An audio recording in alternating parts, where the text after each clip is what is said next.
Bonjour, dans cette vidéo, nous allons aborder le thème de la gestion des règlements clients.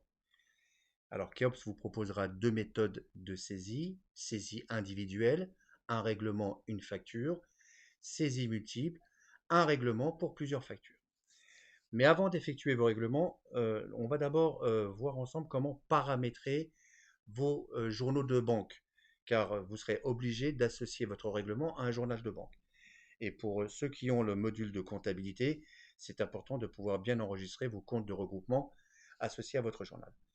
Alors, la première des choses, on ira d'abord en comptabilité, journal de banque, et puis ici, vous avez journaux comptables.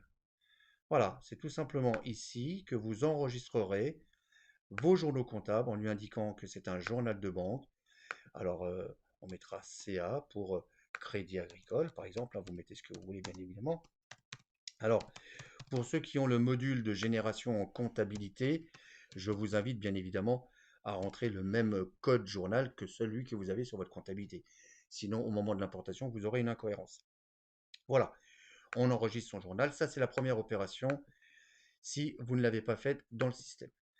Voilà, ensuite, moi, je vous invite, lors de vos enregistrements de règlement, d'abord de passer par le module facturation document de vente. Car l'avantage de ce module, c'est que vous pourrez visualiser l'intégralité de vos factures, bien sûr, au travers de critères de recherche. Alors, on va prendre des factures sur le mois à partir du mois d'août, hein, j'en aurai un petit peu plus parce que je fais pas mal de tests. Voilà, le système vous affiche les factures en fonction des critères que vous lui avez indiqués. Alors, je n'aborde pas le thème de ce module, car on l'a déjà abordé dans le cadre d'une autre vidéo. Simplement un petit rappel, la différence, hein, lorsque vous avez la petite colonne A en rouge qui s'affiche, c'est simplement pour vous indiquer que ce sont des devoirs et non pas des factures. Alors, on va par contre aller visualiser une facture. Voilà, là j'en ai une intéressante, j'ai des soldes, pour voir comment le règlement va tout à l'heure se positionner. Voilà, là je suis dans une facture, vous connaissez le système. Vous avez ici une zone à compte et vous avez une zone portefeuille. Eh bien, l'enregistrement de vos règlements viendront s'affecter directement dans ces deux zones en fonction de l'option que vous avez activée. La différence entre les acomptes et le portefeuille, eh bien, tout simplement, si vous avez activé l'option à déposer plus tard, chèque à déposer plus tard, eh bien, le montant viendra s'insérer directement dans la liste des portefeuilles, ce qui impliquera de toute manière une mise à jour de votre solde de facture, quoi qu'il arrive. Alors, pour enregistrer un règlement, c'est pas compliqué. Vous êtes sur votre liste, vous avez le petit menu d'options, hop, je sélectionne enregistrer un règlement. Voilà, le système vous récupérera les informations de votre facture. On est bien sur la facture 699, elle est là, la date et la situation. Pour l'instant, j'ai un solde de facture de 4 955. Donc, par défaut, le système vous proposera comme montant à enregistrer le montant du solde de votre facture. Alors, ce que l'on va faire, nous, on ne va pas rentrer l'intégralité. Vous allez voir pour qu'on puisse gérer des acomptes. Donc, on aura ici nos différents journaux. Hop, Crédit Agricole, on l'a enregistré tout à l'heure. Et puis ici, vous avez vos options de saisie. Chèque, trade, virement. Vous voyez, on parlait tout à l'heure à déposer plus tard. Si je sélectionne à déposer plus tard, ça ira se positionner dans la zone portefeuille dans votre facture. Alors, on va dire que c'est un chèque. Donc, on va mettre en libellé ici chèque numéro 1, 2, 3 et ainsi de suite. Ici, ce sont les informations qui vous sont libres. Vous pourrez rentrer ce que vous avez envie sur facture due, par exemple, hein, et ainsi de suite. Voilà, je ne mets plus rien. Et puis, on va lui rentrer simplement un montant de 955,04. Et j'enregistre mon règlement. Voilà, je vais dans ma facture et nous allons pouvoir constater que j'ai bien un acompte de 955 et il me reste bien un solde de 4000 euros. Je vais pouvoir visualiser dans ma liste des acomptes le ou les règlements affectés à cette facture. Voilà, c'est aussi simple que ça. Donc on va enregistrer deux autres règlements pour vous montrer le principe. Lorsque je veux supprimer un règlement, manipulation tout aussi simple. Et ben voilà, cette fois-ci on va prendre un virement. Voilà, je rentre plus dans le détail, on va mettre 2000, 1, 2, non, on va mettre 2005, ça sera plus clair. Excusez-moi, hop, hop, hop. Voilà, hop, j'enregistre mon règlement et j'en refais un autre, toujours pareil. Cette fois-ci, je vais solder ma facture. Voilà, on va lui dire que c'est une traite, hein, même si c'est un prélèvement. Tiens, c'est plus facile. Je solde. Vous voyez, donc hein, j'ai bien la situation qui se met à jour au fur et à mesure ici. Je solde ma facture. Alors, sur votre liste, bien évidemment, si vous souhaitez activer hein, pour avoir tout de suite la mise à jour de votre saisie dans votre liste, il faut à chaque fois rafraîchir la liste hein, en relançant la recherche par le petit bouton de recherche. Voilà, je vais dans ma facture, je visualise et on va pouvoir constater ensemble que j'ai bien un total d'acompte de 4 955 qui vient automatiquement solder ma facture.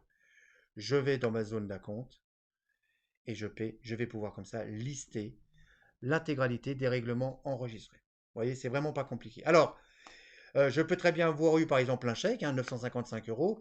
J'ai reçu le chèque, j'ai déposé mon chèque, mais il me revient à payer. Comment retirer le chèque de ma facture pour réactualiser le solde de ma facture? Eh bien, c'est très simple. Ma petite corbeille, hop, je sélectionne. Voilà, je sors. Mon solde dû est réactualisé. Je peux fermer ma facture sans même enregistrer, puisque de toute manière, la facture s'actualise car je ne peux plus enregistrer une facture déjà envoyée et si ce n'est pas la dernière. Je réactualise ma liste et nous allons pouvoir constater qu'effectivement, j'ai mon solde pardon, qui est apparu à 955,04. Voilà, ça c'est la méthode la plus simple, basique. On va voir maintenant la deuxième méthode, une saisie de règlement sur plusieurs factures.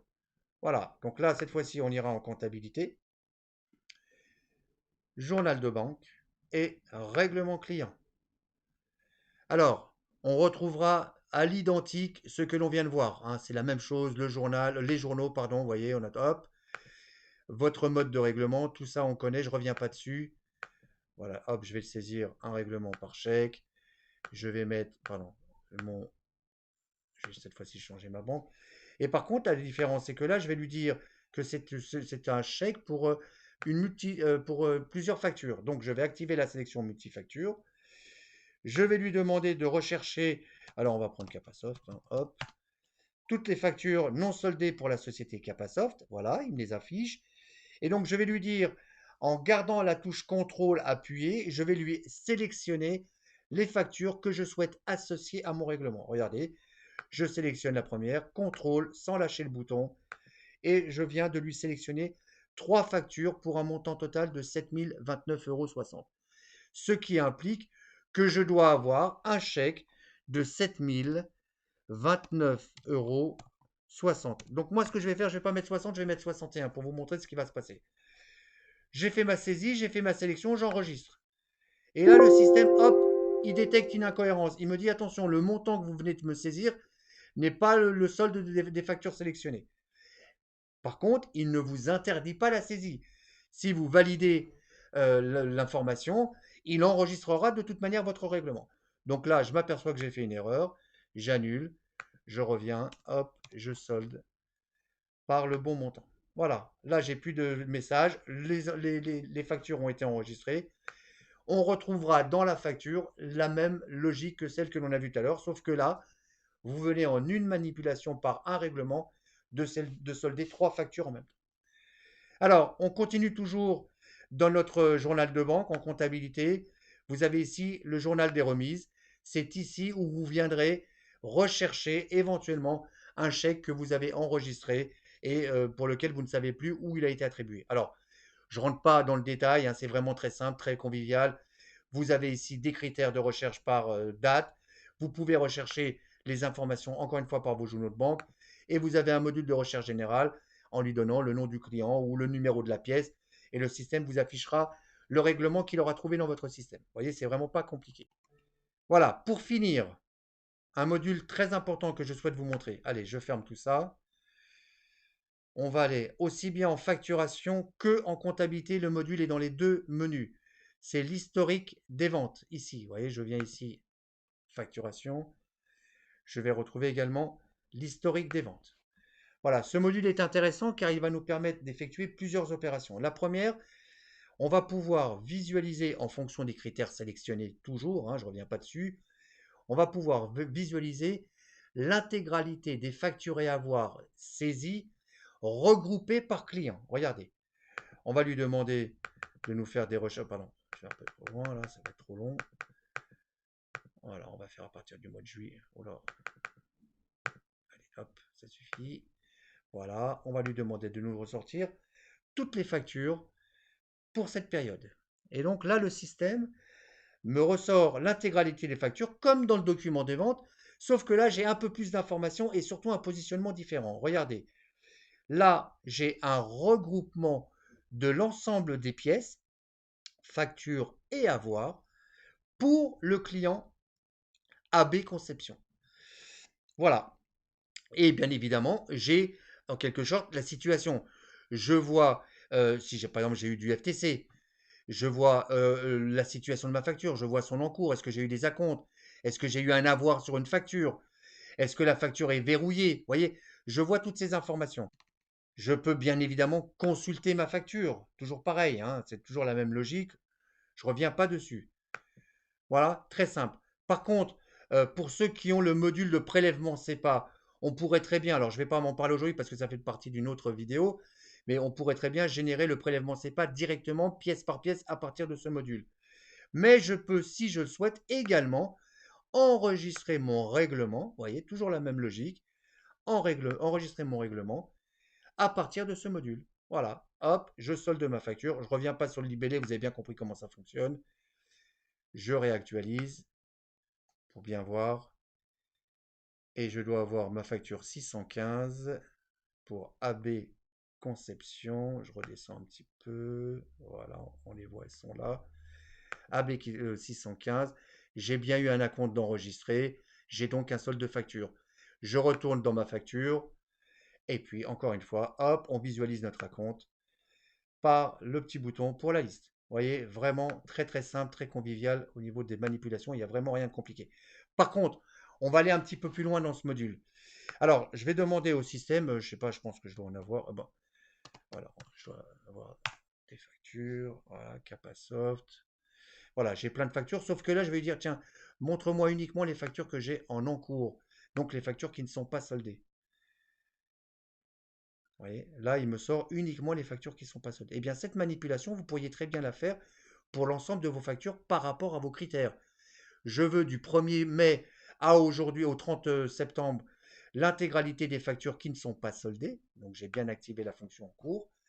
Eh bien, regardez, cette fois-ci, vous n'aurez que l'encours. Et donc, puisque je n'ai que l'encours, j'ai automatiquement une situation. Il me dit, j'ai un encours de temps restant dû. Vous voyez, c'est vraiment très simple. Dernière opération qui est intéressante, on va lui demander, on va, pardon, envoyer des relevés de compte à nos clients. Donc là, on va prendre un relevé de compte pour l'agence web. Hein, voilà, hop, je le vois, il est là. Agence W. Boum. Alors là, si vous voulez faire des relevés de compte, il faut toujours appeler votre client. Hein, sinon, il va vous envoyer des relevés de compte pour l'ensemble des clients que vous aurez dans votre liste. Ça risque d'être un peu long. Donc, j'appelle mon client et je vois que ce client me doit 2 factures. Et j'ai eu un acompte, ça tombe très bien. Eh bien, regardez, c'est très simple. Voilà, on va donc sélectionner relance de compte. Relevé de compte, pardon. Et donc là, le système va vous proposer 2 options, soit une relance, soit un contentieux. Donc regardez, c'est pas compliqué. Je demande une relance.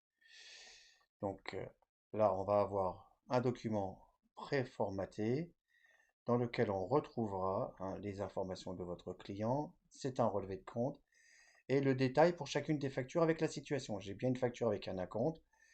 Voilà, c'est votre relevé de compte. Alors, le relevé de compte, vous pouvez directement, bien sûr, soit l'imprimer, soit, si vous le souhaitez, l'envoyer par mail. Vous voyez, j'ai les éléments, je peux envoyer par mail, je ne rentre pas dans le détail, c'est très simple. Je peux créer mon PDF, je peux faire ce que je veux avec. Voilà, donc ça, c'est pour votre relevé de compte. Et donc, la même fonctionnalité concernant, toujours pareil dans le cas des relevés de compte, le contentieux. Alors, le contentieux, c'est un peu plus complet. Car pour le contentieux, on nous demande, enfin, le service contentieux vous demandera automatiquement le détail de chacune des factures, quel est le contenu de la facture. Donc là, vous allez avoir un document avec à chaque fois le contenu de la facture à l'intérieur, avec toutes les informations, toujours pareil, de votre client. Alors, c'est un document préformaté. En général, ça suffit pour les contentieux. Ce qui est important, c'est bien d'indiquer à chaque fois le contenu des factures. Voilà,